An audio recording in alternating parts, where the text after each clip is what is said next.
Hey guys, make sure to stay until the end. We want to share one advice with you, because if you make that mistake you may end up spending thousands of dollars on parts and diagnostics that you may actually not even need.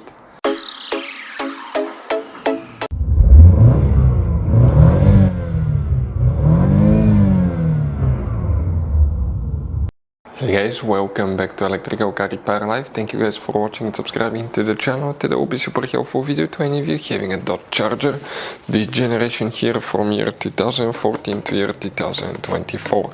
If you need to find where the ignition coils, fuses and relays are located. If you have problems where ignition coils do not work, always check these fuses and relays. By the way, if you need to buy any parts, tools at a good price, that way do not waste money and time. We will share the information in the video. Check it out. So let's start on it now. So before we start guys, let us tell you a little bit about us. Every single car we get here at the garage, we try to make at least 200 to 300 free repair videos. We take them completely apart. We show you how to do almost anything. How to fix engines, transmissions, electrical components, codes, fuses, relays, all that stuff. Why we guys do it? Because our mission in the shop is to save you as much money as we can. All we need in return, please subscribe to the channel, like the video, that way we can keep making these absolutely free videos for you. And if you want guys, please check out our YouTube channels. We have more than 15,000 free repair videos that can save you thousands of dollars in future repairs. For ignition coils, which fuses and relays we need to check, we will demonstrate on this generation Dodge Charger right here. By the way guys, if you want to see how to test ignition coils, we'll have multiple videos on our YouTube channels that will teach you how to do that. First, what we need to do, open the trunk.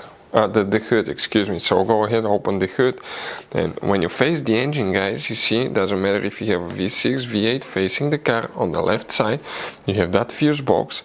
Here you need to press the two tabs together, pull the cover out, and you're going to find a fuse box with a layout like this one here. Before we continue, let's explain quickly why it's always a good idea to test fuses and relays. It is guys very important to test fuses and relays. On those fuses you cannot clearly see if they're burnt or not, especially you can see in the J-case fuses as well. And if you guys assume, okay, let's say you remove a fuse, you look at it and you assume guys that it's actually a good fuse, but it's actually a bad fuse, sometimes you cannot clearly see that. What can easily happen guys at that point, you can put the bad fuse in and you start replacing parts and tools that you don't need to, so you lose your time, you lose your money to fix a problem that doesn't exist, when all we had to do is test the fuse and replace it. We'll put a link to a special video that will teach you how to test fuses, how to check relays very easily as well guys. So check it out, it will be in the description of the video below. So here is what we need to check coming this way. Multiple fuses, relays will need to be checked because there is very limited information about that, but you need to check all your engine management fuses and relays. Most likely one of them is for the ignition coils. We need to come in that row of fuses. First, if you have a missing fuse, you still count that spot. That's fuse 28, 29, 30, 31. 31 will be the first fuse that you need to check. Then check fuse 34, 35, 37 and relay 63, which is known as ASD relay. Go ahead and open the trunk next guys. In the trunk you need to lift the carpet liner up. Underneath you have the spare tire, that's a car battery. Behind it you have a fuse box. Now that fuse box you see here, we need to squish the tabs together and pull it out, pull the cover out. Here underneath you need to check relay 29, and some of you may have relay number 14 here that you will need to check as well on your Dodge Charger.